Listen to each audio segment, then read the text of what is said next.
This is the Entrepreneurs United podcast with your hosts, John St. Pierre and Rich Hoffmann. Hey, entrepreneurs. Today, John and I are going to talk about an important topic, which is retention.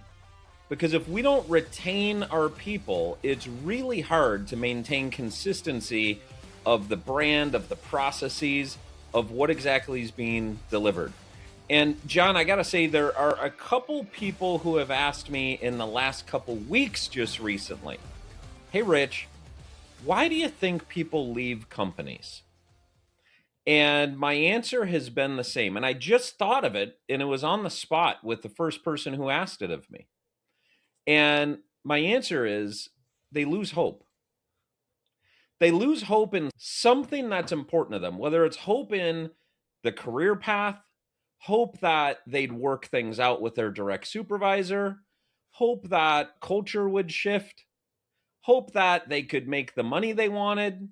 There's something that happens that they lose hope, and going somewhere else is better. I remember an episode with Ted Ma. And what really stuck with me in that conversation, Rich, with Ted Ma, which we'll dovetail into what you just talked about, is how do you go from manager to leader to mentor? And I'll never forget the way that he framed that. And I think a lot of people that move into management get stuck there. And as soon as someone's, to your point, numbers start drifting or something starts happening, they start losing hope because there's no real guidance. There's no real leadership. There's no real mentorship that exists there in that role. And I know for a fact, you and I have many of the same mentors over the years.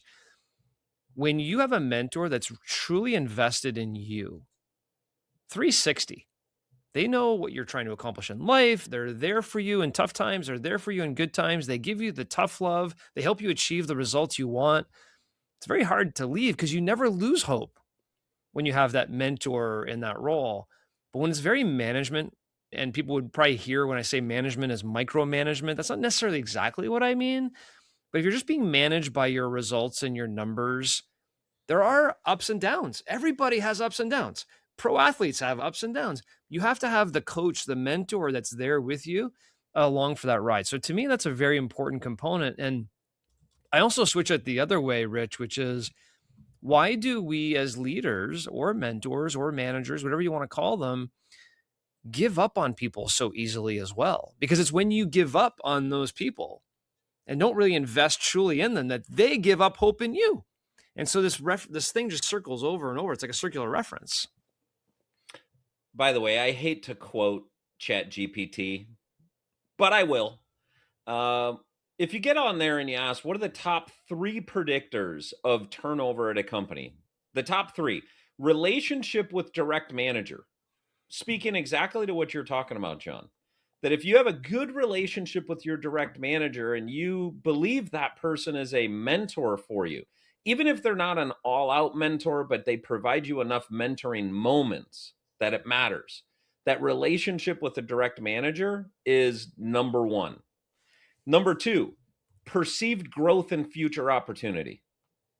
They lose hope. Now, not that you can't say the lose hope doesn't fit with a direct manager. You lose hope you can have that relationship with the direct manager you want, but this is like directly aligned with losing hope in the perceived growth and future opportunity. It's no longer perceived that there will be growth and future opportunity. And then number 3 is alignment between effort and recognition. That people are doing things and they're not recognized for it. And sometimes that can lead to not just somebody saying, hey, good job, but sometimes that can lead to tenured employees wanting more income as a way of recognition that they're going all out. I have heard that before. That can lead to turnover as well. I've directly heard that. So interestingly, I don't think we're off on what our perception is on this. If we consider ChatGPT to be 80% of the time correct on all the knowledge it has, I think we're dead on. Yeah, I have a few more to add, but I want to comment first on these because if I recall what you just said was, belief in who they're working with, that having that mentor there. really having that ability to feel production in their careers, to be able to move forward. And that last part was recognition. And Rich literally just got off a quarterly offsite, and we did a cultural assessment recently in that business. And one of the responses back from the team was there was a lack of recognition within the organization. And one of the members of the executive team said, I don't understand that. Every month we do a town hall and we recognize one employee as the employee of the month. And this is a company with 100 plus people. And through the conversation, you know what I pulled out of my back pocket? I was like, let's all read the 1 Minute Manager. It doesn't take that much effort it's very difficult in person now because we're not in person. But it doesn't take that much effort to contact somebody for no other reason than to recognize them in less than a minute and say, hey, Rich, I just wanted to reach out to you. I really appreciate the way you handled that call with a customer yesterday and the way you were respectful and tactful and did this and did that and be very specific, that TSP that Michael also talks about. Just wanted to call and say thank you. It wasn't the beginning of an agenda of a call. It wasn't at the end of the call. Hey, Rich, just specifically intentionally reaching out to somebody for less than a minute to recognize and thank them. And we all started talking about that. Hey, how can we get that cascading throughout the organization? Just that recognition element. We've lost a little bit of that. And for those who say, I don't need that, why does everybody need a pat on the back? The reality is it's infectious and it changes your culture. And that's the one part, Rich, that was not mentioned in the ChatGPT thing that I'll throw out. The connection that a team has in its culture is also a defining factor for me. When you work in a place where everybody has some positive traits, there's a good culture, some good vibes, people are very positive and encouraging each other and helping each other. When you create that culture of an organization, it's also hard to leave that because you become very close to the people you work with. Not just the person you report to, but the team and the culture. And that'd probably be the element I think was missing from that response. I want to double down on and elaborate what you talked about with Michael Alasso, his philosophy specifically being TSP, truthful, specific, positive feedback. And what he would say is that people usually are truthful and positive, but what they miss is being specific. So they would say, hey, John, thanks for doing that. Oh, you're a good guy. Those are truthful and positive, but they're not specific. You want something specific to be able to point out. Hey, John, thank you so much for doing that. There's something about the way that you do attention to detail that I really appreciate. Very different how that's received. Now, I'm going to reach into an old episode 21 of ours with Andre Young, where he talks about the Leaders 7. Let me remind you of what the Leaders 7 are. He believes there are these 7 things that people want from a leader. Number 1, to be heard. People want their ideas, their concerns, and their perspectives taken seriously. Number 2, be valued. They want to feel like they matter as a person and they're not just filling a role. Number 3, to be appreciated, recognition for what they're doing, their effort and contribution. Number 4, to be trusted, autonomy and the belief in their judgment that it's worth something. Number 5, to be developed, growth in their skills, their thinking, their capability. Number 6, to have clear expectations, real clarity around what success looks like. And lastly, number 7, to be part of something meaningful, just connection to purpose beyond just doing tasks. These are things that Andre Young would say, if those 7 aren't being done, then there's something that is missing. If any one of those is missing is where turnover can start. And the more of those that are missing, the more turnover you're probably experiencing. Rich, we also talked about just values alignment. Where would you fit that into Andre's? Let's look. To be heard, to be valued, to be appreciated, to be trusted, developed, clear expectations, something meaningful. There's something around maybe being trusted that I think may show up in values. and what being trusted means. And that may have a connection also, John, to clear expectations around what is expected in terms of how we operate with our values. That if there are unclear expectations and you're not trusted, or you can't trust that direct supervisor, which goes back to that number one of that we looked up on Chat GPT. So I think those are all intercorrelated in there. To be trusted, having clear expectations, and believing in your direct supervisor. What are your thoughts as you reflect on the question and hear my answer? Yeah, it was interesting because I felt values misalignment between two individuals or between an individual and their company can lead to mass defection. And we've seen the organizations where there seemed to be a values mismatch. It wasn't a belief in the culture of the team, like I talked about. It wasn't even the recognition. It wasn't even that they didn't have a cultural event every year and celebrate everybody and did their rally cry.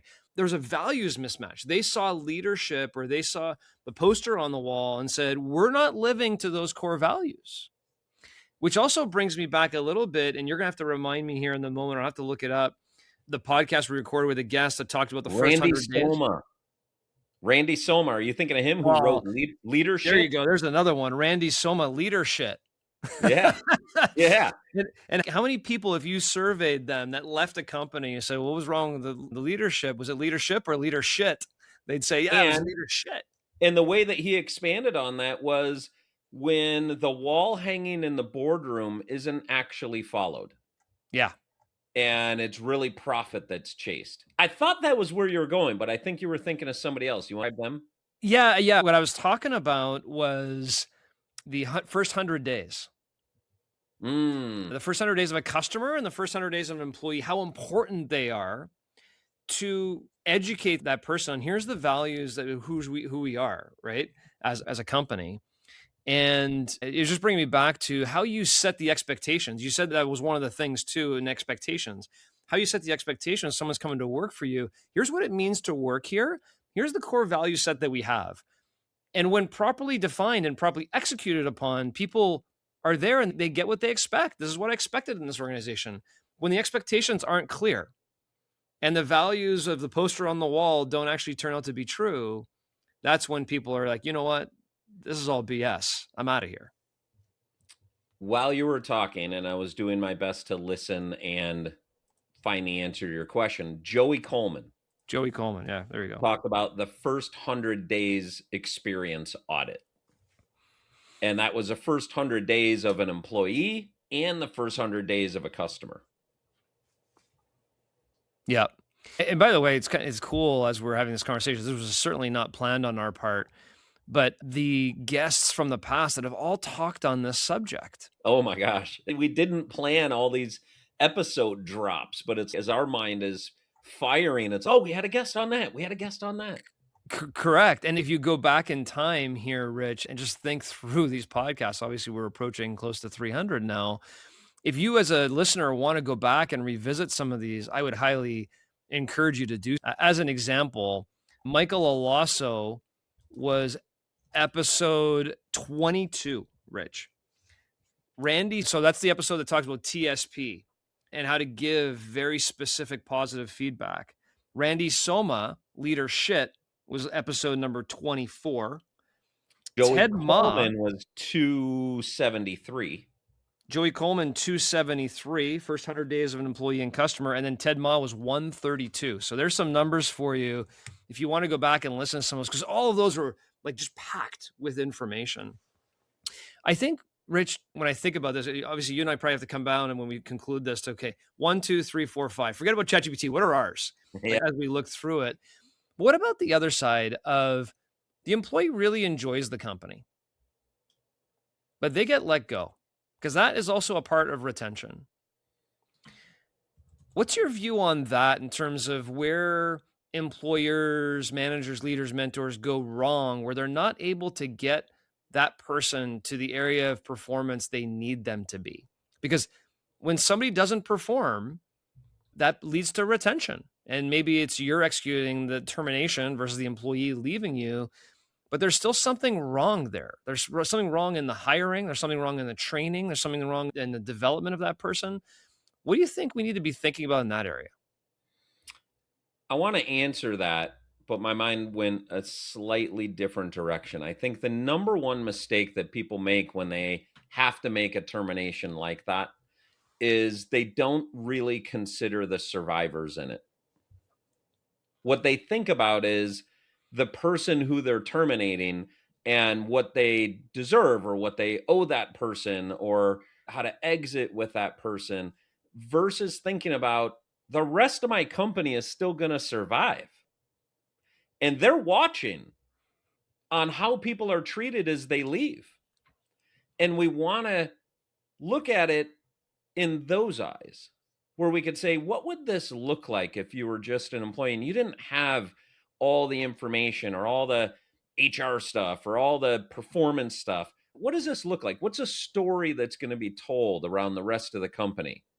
And we want that story to be something that's genuine. We're not trying to create spin. We're not trying to worry about necessarily manipulating optics, but it's a guidance lens. To do the right thing is by thinking about that. How will the survivors perceive this? Oh, we have to take care of them on the way out. And not just, again, for the optics, but because it's a bit of a truth serum on how we treat people on the door out, the gut check on what we're left with. Yeah, I would agree. There's also the opposite of that. We fear letting somebody go because of the optics or whatever the situation is. Meanwhile, the employees are looking over going, I can't believe that they're just letting this person stay here and it ruins your culture the other way. But I guess my point, Rich, is before it gets to that point, I agree, you got to leave people with dignity and grace and do it the right way. My point, though, is something failed. You either didn't hire the right person for the right role in the right situation. You gave up on them. They gave up on them. Something happened along the way where it led to you going to an employee saying, sorry, but we need to let you go here. What do we need to be thinking about as leaders to prevent it from getting to that point? What are some of the key thoughts there? Two thoughts. One, on the selection side, I think there needs to be a structured process of checks and balances. So the hiring manager doesn't fall in love with somebody and just become blind to any warning signs about the person's culture fit, about the idea as to whether they're a high performer or not. Sometimes that can happen. And then they also, by the way, may hire somebody like them just because they like them. So having a multi-step structured selection process that has some checks and balances of getting opinions, not just from people, but maybe an objective assessment as well. Maybe with customers, maybe we could talk about all the options there, but I think that's one, having a structured selection process with checks and balances. I think number two is going to observe the people doing the work more often. I think very often direct supervisors sit in their office and they have their weekly meeting, their weekly one-on-one. They look at results, they have conversations, and they hope results change. Go get in the field and observe the people doing the work and just give them some thoughts. Hey, here's one thing that I think you did well. Here's one thing I think you can improve next time. If we would just get in the field more often and observe people doing the work, I think it would be more helpful than spending all the time in one-on-ones but with a desk between us talking about performance metrics. That's a great one, Rich. As I listen to you talk about that, just get in there and observe. Oh boy. I want every person listening to this right now, ask themselves, the last few times they've had employees that just weren't cutting it, did you actually go in the trenches with them and observe and provide them very specific feedback? Or did you just look at the result and say, you're not cutting it? And oh boy, I can look myself in the mirror, Rich. Observation is something that's so easy to do, yet infrequently done. Do you agree with that? You said it, so I'm assuming you do, but I just feel like, man, what a gap in a nugget again, when I listen to podcasts or do things, if I catch one thing out of the episode that I'm going to go implement, that's a win for me. I just caught one in this episode with you that I got to make sure that our teams are implementing, because that's one I think is a major gap. Just last week, I was with a leadership team and we went out to dinner. And one of the people at dinner was directing some of the conversation and asking questions. And obviously, AI came up these days. And it, I'm sure will continue to. And the person said, "Hey, Rich, what do you think changes for leaders if they really implement AI?" And my first answer was, I think they should spend more time with their families. They should be better spouses and better parents. That is one thing that should happen, is it'll create more efficiency to create more balance. And the person said, "Oh, that is not what I was thinking I would get from you. That's interesting." We talked about that. And after we wound that down, I said, "Let me give you something more traditional. I think if leaders implement AI correctly, it'll free up time for them to go get in the field and observe their people doing more work and stop looking at a screen, whether it be your phone or a computer screen. Go get in the field. Let AI give you the efficiency you need to get in the field." Now, I'd balance both of those messages. Go be a better spouse and a better parent first. Take a little bit of time back if you're working nights and weekends, and go get in the field. Yep. Love Observe that. your people. Love that. I'll add one last one to the side of maybe helping a struggling employee and make sure you retain them. A lot of times, and I'm sure you've seen this as well, employees being let go, it's not because they were here for 2 weeks and they didn't cut it. That's fine. That to me is easy. You made a bad hire, they were the wrong fit, fire fast. I get it. But when you have somebody that's been there for a year, 2 years, 3 years, 5 years, 10 years, the cost of replacement is so dang high. Are you kidding me? That knowledge leaving your business, the relationships leaving your business, if there's not a values issue here with that particular person and they fit the values of our organization, they're just not getting it done. I think our responsibility to the business, to the financials of our business, and to that person is to help them win. Not only observe them, but get in there with them and show them success again. It's like a batter in baseball who's in a slump. You don't just trade them. Like, you help them get out of it. You have to help our team get out of it. But the way you do that is just show them some wins. Go out there and get some wins with them. There's been many times in my career, I'm sure you as well, where somebody was on the vine and it just wasn't working and it wasn't working. And I was like, oh, maybe I should let this person go. But they had the right values alignment. They were there for a while. They had a lot of knowledge, and I helped them win. It's been some of my best team members ever, because that relationship, the bond that you get with somebody when you get in there and you help them experience success and they get out of that slump and they become a top player, a player for your team, is something that you'll cherish for a very long time. Let's recap. Here's some notes that I got. Let's go back and forth to see if we got the list. Number 1, culture and values alignment between the employee and the company is very high on retention. I think there's something around understanding what each employee has hope for with the company in the role for their professional future, and seeing to it that we fulfill those needs and keep that hope alive. Love it. Number 3, become a mentor. As a leader, become a mentor, not just a manager, not just a leader. Get to know them at a personal level. What are some of their hopes and dreams in life, not just at your company, and invest in that. Care about it, truly care about it. You'll have people that will really invest back in you as well. We touched it. We didn't linger on it. Just take it slightly a moment deeper, is having clear expectations. I think that is so important. And I think when there's turnover, often it is the result of missed expectations. Either the employee expected something that is not happening, or the employer expected something that is not happening. and it's missed expectations. So if we could get really clear about our expectations, I think we're a step ahead. Love that. Number 5, recognition. Go read The 1 Minute Manager, a classic book. Will take you 30 minutes to read. Classic. Go read it. Everybody in your organization should really know how to recognize their peers, their employees, their team members, and recognize up. It doesn't really matter. When you provide that TSP you're talking about from Michael Alasso in a very quick, succinct format, it's infectious. I love capping it at number 5. And hey, if you enjoyed this conversation and you have something you want us to banter on, shoot us a message. Give us an email. Let us know. We'd be happy to talk about any topic and chew it back and forth, and look forward to bringing you more content like this next week.